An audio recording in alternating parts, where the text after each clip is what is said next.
السلام علیکم ورحمۃ اللہ وبرکاتہ۔ آج کا ہمارا موضوع ہے میں نماز کیوں چھوڑوں۔ نماز ہماری فرض عبادات میں سے ایک ہے، یعنی وہ عبادت جو اللہ تعالیٰ نے ہم پر فرض کی ہے۔ ہر مسلمان مرد اور عورت کو دن میں 5 نمازیں پڑھنے کے لیے اللہ تعالیٰ نے کہا ہے۔ اور نماز کی اہمیت کیا ہے اور نماز کو کیسے پڑھنا ہے، اس کے اوپر ہم بات کرتے ہیں۔ اس کا چھوڑنا کتنا گناہ ہے، تو انشاءاللہ تعالیٰ اللہ تعالیٰ ہماری اصلاح فرمائے گا۔ جو ہماری کمیاں کوتاہیاں ہیں، یہ سننے کے بعد ہم کوشش کریں کہ ان کو دور کریں۔ تو سب سے پہلے نماز جو ہے وہ اذان سنتے ہی ہمیں اپنی تمام مصروفیات پر نماز کو ترجیح دینا چاہیے۔ مسلمانوں کو مجموعی طور پر نماز کے لحاظ سے 5 گروہوں میں تقسیم کیا گیا ہے۔ ایک تو وہ ہیں جو اللہ تعالیٰ کا خوف اور اس سے ثواب کی امید رکھتے ہوئے اذان کی آواز سن کر مسجد کی طرف چل پڑتے ہیں۔ یہی در حقیقت کامیاب لوگ ہیں۔ نمبر 2، جو نمازیں تو 5 ہی ادا کرتے ہیں مگر باجماعت نہیں، اور نہ کوئی تکبیر اولیٰ کو کوئی اہمیت دیتے ہیں۔ ان کی یہ عادت منافقین سے ملتی ہے۔ تیسرے، جو نہ تو نماز کے اوقات کا خیال رکھتے ہیں اور نہ ہی خشوع و خضوع کا۔ ان کا بدن نماز میں مصروف ہوتا ہے مگر توجہ کہیں اور بھٹکتی رہتی ہے۔ یہ لوگ نماز کا ترجمہ اور مفہوم بھی نہیں جانتے۔ ایسے لوگ پھر شیطان کے تسلط کا شکار ہو جاتے ہیں اور بہت بڑا خطرہ ہے ان کے لیے۔ چوتھے وہ ہیں جو 5 نمازیں نہیں پڑھتے، 2 یا 3 پر ہی اکتفا کرتے ہیں، اور جب کبھی بے نمازی کی سزا کا ذکر ہو تو یہ لوگ اپنے آپ کو اس میں شامل نہیں کرتے۔ ایسے لوگ اپنے آپ کو سخت دھوکے میں رکھے ہوئے ہیں۔ پھر 5ویں لوگ وہ ہیں جو کئی روز یا سال ہا سال نماز کے قریب نہیں جاتے۔ یہ لوگ سخت ہلاکت کی طرف جا رہے ہیں۔ ہمارے یہاں چوتھی اور 5ویں قسم کے لوگوں کی کثرت ہے، اور پہلی قسم کے لوگ تو نایاب ہیں۔ شاید یہی وجہ ہے کہ انسانوں کی اکثریت پھر جہنم میں جائے گی اور تھوڑے لوگ جنت میں جائیں گے۔ ہمیں اپنی نمازوں کو چیک کرنا ہے، خیال کرنا ہے، ساتھ ساتھ سنتے جائیں گے، ساتھ ساتھ اپنی اصلاح بھی کرتے جائیں گے۔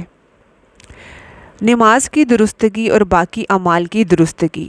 رسول اللہ صلی اللہ علیہ وآلہ وسلم نے فرمایا، قیامت کے دن جس عمل کا سب سے پہلے حساب لیا جائے گا وہ نماز ہے۔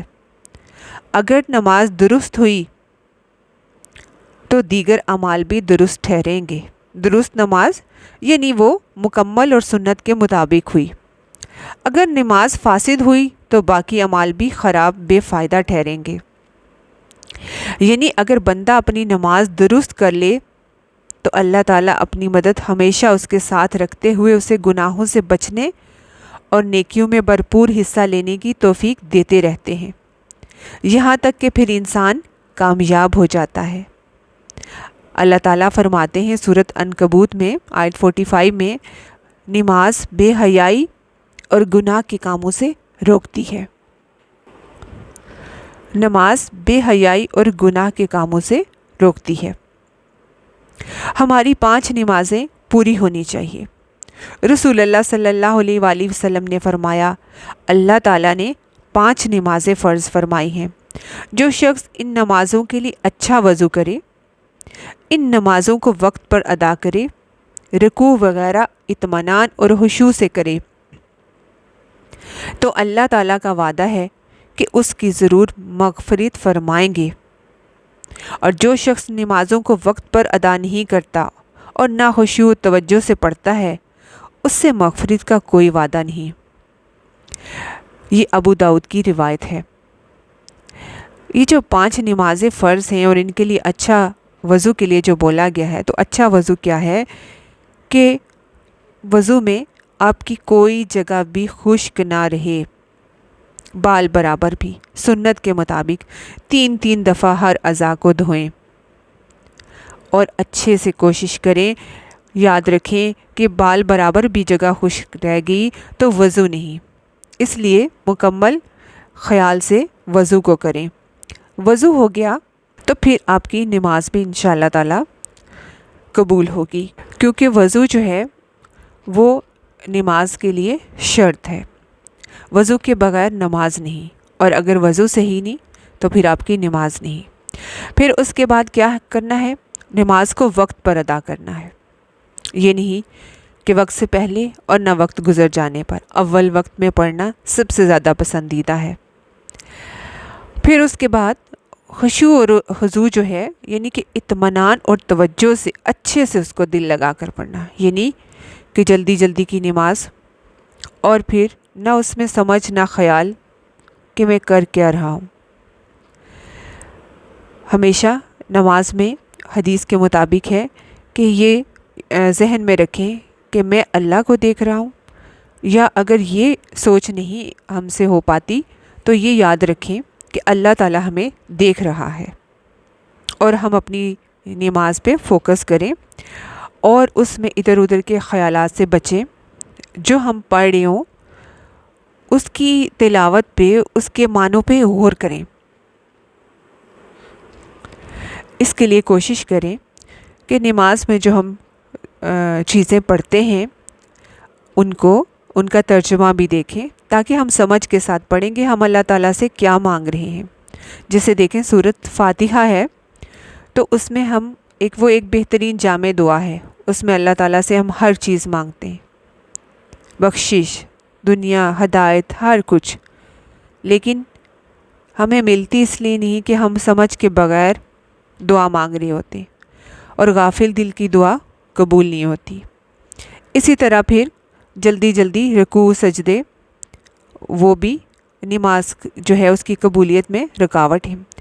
پراپر رکوع ہونا چاہیے، پراپر سجدہ، اطمینان سے۔ ہر ایک جو بھی ہم رکوع کرتے ہیں یا سجدہ کرتے ہیں، پھر کھڑے ہوتے ہیں، ہر ایک ایکشن کے بعد اطمینان سے، جب ایک پراپر ہمارا جسم ایک حالت میں آ جائے، پھر دوسرا اس کے بعد ہم ایکشن کریں۔ جیسے ایک سجدہ کیا تو پھر دوسرے سجدے کے لیے پیچھے اطمینان سے بیٹھے، پھر دوبارہ سجدہ کیا۔ جیسے جسم کے تمام جو ہمارے اعضاء ہیں وہ پراپر ایک جگہ پہ آ جائیں تو پھر دوسرا ہم ایکشن کریں۔ پھر اسی طرح سے رکوع کے اور سجدوں کا بہت خیال رکھنا ہے، کیونکہ اگر رکوع اور سجدہ نہیں ہوگا تو بھی نماز صحیح قبول نہیں ہوگی۔ پھر اس میں توجہ ہماری اللہ کی طرف رہے، دھیان اللہ کی طرف رہے، نہ کہ دنیا کی طرف۔ پھر اسی طرح سے فرمایا جو شخص پانچوں نمازوں کی اس طرح پابندی کرے کہ وضو اور اوقات نماز کا اہتمام کرے، رکوع کرے اور سجدہ بھی اچھی طرح کرے، اور اس طرح نماز پڑھنے کو اپنا حق سمجھے، تو اس آدمی کو جہنم کی آگ پر حرام کر دیا جاتا ہے۔ مسند احمد کی روایت ہے یہ، یعنی کہ اچھا وضو کر کے اچھے سے نماز پڑھنا، اس خیال سے کہ یہ میں نے اس طرح سے نماز کا حق ادا کرنا ہے، تو انشاءاللہ تعالیٰ اللہ تعالیٰ اس پر جہنم کی آگ کو حرام کر دے گا۔ تکبیر اولیٰ کی اہمیت۔ رسول اللہ صلی اللہ علیہ وآلہ وسلم نے فرمایا، جس شخص نے اللہ کو خوش کرنے کے لیے تکبیر تحریمہ پاتے ہوئے 40 دن مسلسل نماز باجماعت ادا کی، یعنی ہر نماز کے آغاز میں شامل ہوا، یہ نہیں کہ لیٹ ہو گئے تو کسی اور رکعت میں پہنچے، شروع کی تکبیر کے ٹائم ہی جب اللہ اکبر کہا جاتا ہے تو آپ اس میں شامل ہوں گے، تو اس کی نجات کے 2 پروانے تحریر کیے جاتے ہیں، ایک جہنم سے آزادی اور دوسرا نفاق سے چھٹکارا۔ یہ ترمذی کی روایت ہے۔ پھر ایک صحابی نے اپنے بیٹے سے پوچھا، کیا تم نے ہمارے ساتھ باجماعت نماز پڑھی؟ بیٹے نے کہا جی ہاں۔ پھر پوچھا، کیا تو نے تکبیر اولیٰ پائی؟ بیٹے نے کہا جی نہیں۔ تو انہوں نے فرمایا، نماز کا جو حصہ تم سے چھوٹ گیا وہ سیاہ آنکھوں والی 100 اونٹنیوں سے بہتر تھا، یعنی اول رکعت میں باجماعت نماز کو پانا کتنا افضل ہے۔ پھر اس میں مردوں کی نماز جو ہے وہ بلا عذر گھر میں نہیں ہوتی۔ نبی کریم صلی اللہ علیہ وآلہ وسلم نے فرمایا، اللہ تعالیٰ نے تمہارے نبی کے لیے ہدایت کے طریقے مقرر فرما دی ہیں، اور بلا شبہ وہ نماز باجماعت ہدایت کے طریقوں میں سے ایک ہے۔ اگر تم نے نماز اپنے گھروں میں پڑھی جیسے یہ پیچھے رہنے والا شخص اپنے گھر میں پڑھتا ہے تو تم نے یقیناً اپنے نبی کا طریقہ چھوڑ دیا اور تم یقیناً گمراہ ہوگے۔ بے شک ہم نے دیکھا کہ کھلا منافق شخص ہی نماز سے پیچھے رہتا ہے۔ صحیح مسلم کی روایت تھی، نبی صلی اللہ علیہ وآلہ وسلم نے فرمایا، میرا دل چاہتا ہے کہ چند نوجوانوں سے کہوں کہ بہت سارا ایندھن اکٹھا کر کے لائیں، پھر میں ان لوگوں کے سامنے آؤں جو بغیر کسی عذر کے گھروں میں نماز پڑھ لیتے ہیں اور ان کے گھروں کو جلا دوں۔ ابو داؤد کی روایت تھی۔ امام ترمذی لکھتے ہیں کہ بہت سے صحابہ رضی اللہ تعالیٰ عنہ سے منقول ہے کہ جو شخص اذان سن کر مسجد نہ آیا تو گھر میں اس کی نماز نہیں ہوتی۔ یہ جامع ترمذی کی ہے روایت۔ اسی طرح سے گھر یا دکان خریدتے ہوئے اس گھر یا دکان کو ترجیح دینا چاہیے جو مسجد کے پاس ہو۔ نبی صلی اللہ علیہ وآلہ وسلم کے زمانے میں بیمار اور عذر والے لوگوں کا بھی مسجد میں دیکھیں حاضری کے بارے میں، بیماروں کی نماز باجماعت میں حاضری۔ حضرت عبداللہ بن ابن مکتوم رضی اللہ تعالیٰ عنہ جو تھے وہ نبی صلی اللہ علیہ وآلہ وسلم کی خدمت میں کئی بار حاضر ہوئے اور اپنے عذر بیان کیے تاکہ ان کو فرض نماز گھر میں پڑھنے کی اجازت دے دی جائے۔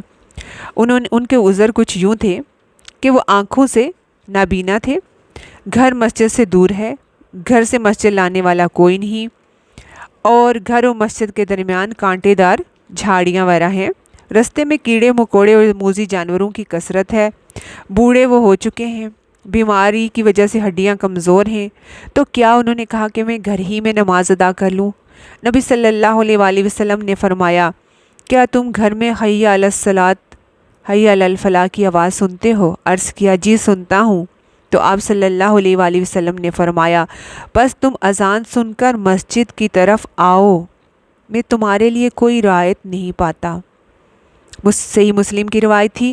اس میں دیکھیں کہ ان کے عذر جیسا کوئی عذر کیا آپ کو لاحق ہے، تو اس کے باوجود انہیں مسجد آنے کے لیے بولا گیا ہے۔ پھر اسی طرح سے حضرت عبداللہ فرماتے ہیں، بے شک صرف منافق آدمی ہی نماز سے پیچھے رہتا ہے، جبکہ بیمار آدمیوں کو سہارے سے لا کے صف میں کھڑا کر دیا جاتا ہے۔ یہ صحیح مسلم کی روایت ہے۔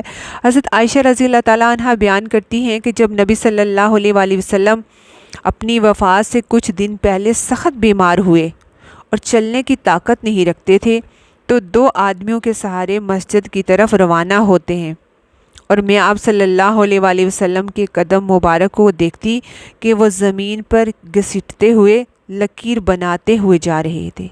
یہ صحیح بخاری کی روایت ہے۔ نبی صلی اللہ علیہ وآلہ وسلم کے آخری دنوں کی یہ بات ہے، اور حالت یہ تھی کہ آپ چل نہیں پا رہے تھے، نکاہت، کمزوری اور بخار اس قدر تھا، مگر پھر بھی مسجد جانا جو تھا اس سے نہ رکے۔ تو اس سے ہمیں کیا پتہ چلتا ہے کہ پھر مرد کی نماز جو ہے ہر صورت میں مسجد میں ادا کرنی چاہیے۔ نماز قبر کا ساتھی ہے۔ رسول اللہ صلی اللہ علیہ وآلہ وسلم نے فرمایا، نیک مسلمان کی میت جب قبر میں رکھی جاتی ہے تو اس میت کے نیک اعمال اس کو گھیر لیتے ہیں اور عذاب کے فرشتوں کو میت کے پاس نہیں آنے دیتے۔ سرہانے سے نماز، دائیں طرف سے روزہ، بائیں طرف سے زکوٰۃ اور پاؤں کی طرف سے مسجد کی طرف چل کر جانا اور دوسرے نیک اعمال اس کی حفاظت کرتے ہیں۔ جس آدمی کو دنیا میں ہر وقت نماز وقت پر ادا کرنے کی فکر ہو، جب اس آدمی کو قبر میں سوال و جواب پوچھنے کے لیے اٹھایا جاتا ہے تو وہ کہتا ہے، پہلے مجھے عصر کی نماز پڑھنے دو، مجھے دیر ہو رہی ہے۔ بس اس آدمی کی قبر کو جنت کا باغ بنا دیا جاتا ہے۔ اب بے نمازی کے لیے کیا معاملات ہیں دیکھتے ہیں۔ صرف ایک نماز چھوڑنے کی وجہ سے ہی تباہی و بربادی ہے۔ اس حدیث سے دیکھیں، رسول اللہ صلی اللہ علیہ وآلہ وسلم نے فرمایا، جس شخص کی نماز عصر فوت ہو جائے اس کی حالت اس شخص کی طرح ہے جس کا اہل و عیال اور مال و اسباب ہلاک ہو گیا۔ یہ بخاری کی روایت ہے۔ مثلاً ایک آدمی کہیں سفر سے سوچیں اپنے گھر واپس آئے اور وہ کیا دیکھے کہ اس کے سب گھر والے ہلاک ہو چکے ہیں، گھر، کاروبار اور مال و اسباب سب کچھ برباد ہو چکا ہے، تو اس وقت سوچیں اس شخص کو کتنا دکھ ہوگا۔ اس سے کہیں زیادہ دکھ عصر کی نماز نہ ادا کرنے والے کو قیامت کے دن اپنا اعمال نامہ دیکھ کر ہوگا۔ تو دنیا ہی میں ہم سمجھ لیں اور فکر کر لیں کہ ایک نماز ادا نہ کرنے پر کتنا خسارہ ہے۔ جو جتنا کچھ ہو چکا اللہ سے معافی مانگیں، توبہ کریں۔ جس دن انسان پلٹتا ہے اسی دن اللہ تعالیٰ سچے دل سے توبہ کرنے والے کو معاف کر دیتا ہے اور اپنی اصلاح کرنے والے کو پھر نیکیوں پہ استقامت بھی دیتا ہے۔ شیطان کا جو ہے وہ کان میں پیشاب کرنا، اس کے بارے میں حدیث ہے، رسول اللہ صلی اللہ علیہ وآلہ وسلم کے سامنے ایک ایسے آدمی کا ذکر کیا گیا جو دیر تک سوتا رہتا اور نماز فجر ادا نہیں کرتا تھا وقت پر، حتیٰ کہ صبح ہو جاتی تو آپ صلی اللہ علیہ وآلہ وسلم نے فرمایا شیطان ایسے آدمی کے کان میں پیشاب کر جاتا ہے۔ یہ بخاری کی روایت ہے۔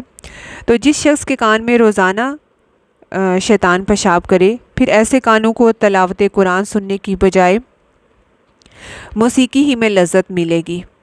جس کے سر میں روزانہ پیشاب داخل ہو، اس کے دل و دماغ میں اچھے خیالات کیسے آئیں گے؟ وہاں شیطانی خیالات ہی آئیں گے، پھر وہ ان کے پیچھے لگ کر اپنی دنیا اور آخرت برباد کر دیتا ہے۔ پھر اسی طرح بے نمازی اور نمازی جو ہے اس میں کیا فرق ہے؟ اللہ تعالیٰ جو ہے وہ سورہ روم میں فرماتے ہیں نماز قائم کرو اور مشرکوں میں سے نہ ہو جانا۔ سورہ روم کی آیت نمبر 31 تھی، نماز کو چھوڑنا کیا ہے؟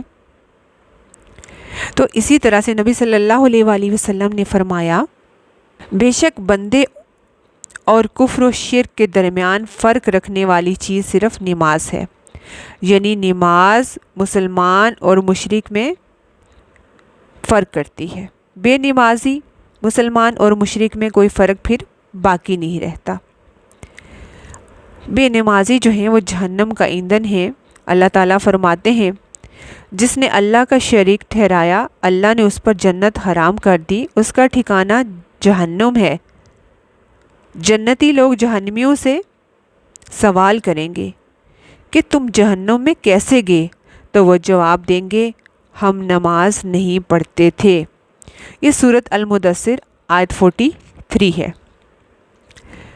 اسی طرح قیامت کے دن بھی بے نمازی کو رسوائی کا سامنا کرنا پڑے گا۔ جس دن لوگ سجدے کے لیے بلائے جائیں گے تو ان بے نمازوں کی جو ہے کمریں اکڑ جائیں گی، بے نمازیوں کی کمر اکڑ جائیں گی اور وہ سجدہ نہیں کر سکیں گے، کیونکہ جب انہیں دنیا میں سجدے کے لیے بلایا جاتا تھا اذان کے ذریعے تو وہ سجدہ نہیں کرتے تھے۔ یہ سورۃ قلم کی آیت 42 اور 43 کا مفہوم تھا۔ پھر اسی طرح رسول اللہ صلی اللہ علیہ وآلہ وسلم نے فرمایا کہ جو شخص قرآن یاد کر کے بلا دیتا ہے اور فرض نماز پڑھے بغیر سو جاتا ہے، اس کا سر بار بار پتھر سے کچلا جا رہا تھا اور وہ خوب چیخ رہا تھا۔ یہ بخاری کی روایت ہے۔ یہ وہ منظر تھا جو نبی صلی اللہ علیہ وآلہ وسلم نے معراج میں دیکھا۔ جس شخص نے نماز کی حفاظت کی اس کے لیے نماز قیامت کے دن نور، برہان اور نجات کا باعث ہوگی۔ جس نے نماز کی حفاظت نہ کی تو اس کے لیے نور، برہان اور نجات نہ ہوگا۔ اور یہ بھی ہے کہ قیامت کے دن ایسے لوگوں کا حشر انبیاء اور نیک لوگوں کی بجائے قارون، فرعون، حامان اور ابی بن خلف کے ساتھ ہوگا۔ اور نماز کے وقت صرف نماز۔ یاد رہے کہ جب فرض نماز ہو رہی ہو تو اس وقت کوئی اور کام نہیں کیا جاتا۔ نماز شروع ہو، نماز کا وقت ہو تو نماز کو ادا کریں، دنیاوی کاموں کو چھوڑ دیں۔ نماز کو اطمینان کے ساتھ ادا کرنا ہے۔ سب سے زیادہ اہمیت والا کام ہے کہ نماز کو خوب اطمینان، سکون، خشوع اور خضوع اور حاضری دل سے ادا کیا جائے۔ دیکھیں وضو بھی کریں، پھر نماز بھی پڑھیں، اور اگر قبول نہ ہو تو کیا فائدہ؟ اچھے سے وضو کرنے کے بعد یہ جب کر لیں گے تو پھر ہمارا ایک معاملہ اللہ کے ہاں بالکل صحیح ہو جائے گا، کیونکہ نماز میں جتنی توجہ کم ہوتی ہے اس کا ثواب بھی اتنا کم ہوتا جائے گا۔ رسول اللہ صلی اللہ علیہ وآلہ وسلم نے فرمایا، آدمی نماز سے فارغ ہوتا ہے اور اس کے لیے ثواب کا 10واں حصہ لکھا جاتا ہے، بعض کے لیے 9واں، کسی کے لیے 8واں، 7واں، کسی کے لیے 6واں، کسی کے لیے آدھا یا پورا لکھا جاتا ہے۔ یہ ابو داؤد کی روایت ہے۔ مسند احمد کی ایک روایت ہے، آپ صلی اللہ علیہ وآلہ وسلم نے فرمایا، بدترین چور نماز کا چور ہے جو رکوع و سجود پورا نہیں کرتا۔ تو یہ سب نماز کی اہمیت کے بارے میں، پھر اس کو کیسے ادا کرنا ہے، سب آپ کو بتایا گیا، اور چھوڑنے کا کیا گناہ ہے۔ آخر میں یاد رکھیں، جب بھی اللہ تعالیٰ کی بات، حکم ہمیں پتہ چلے، احساس ہو، فوراً پلٹ جائیں۔ پہلے جو گزرا سو گزرا، اب اللہ سے توبہ کر کے اپنی نمازوں کو اچھا کر کے وقت پر پڑھنا اور پوری نمازوں کو پڑھنا، اور یہ کہ اچھے سے وضو کرنا ہے، خشوع و خضوع کے ساتھ نماز پڑھنی ہے، اور نماز کی چوری کا خیال رکھنا ہے۔ رکوع اور سجود، اپنے رکوع اور سجود کو بہترین کر لیں، انشاءاللہ آپ کی نماز قبول ہوگی۔ رکوع کو پراپر صحیح طریقے سے ادا کریں، آپ کی کمر بالکل سیدھی ہو، ٹھیک ہے، اس میں خم نہیں ہونا چاہیے، اور رکوع میں جو ہے وقت لگائیں، ایسا نہیں کہ بس جھکیں اور پھر سیدھے کھڑے ہو جائیں۔ اسی طرح سجدے میں ایک سجدہ اطمینان سے کریں اور پھر واپس بیٹھ کے پھر دوبارہ دوسرا سجدہ اطمینان سے کریں۔ نبی صلی اللہ علیہ وآلہ وسلم جو 2 سجدوں کے بیچ دعا پڑھتے تھے وہ بھی پڑھیں۔ تو اپنی نمازوں کو آرام سے خشوع سے پڑھیں، انشاءاللہ اللہ تعالیٰ قبول کریں گے، اور ہمارے لیے قبر میں بھی اور آخرت میں بھی آسانی ہوگی۔ السلام علیکم ورحمۃ اللہ وبرکاتہ۔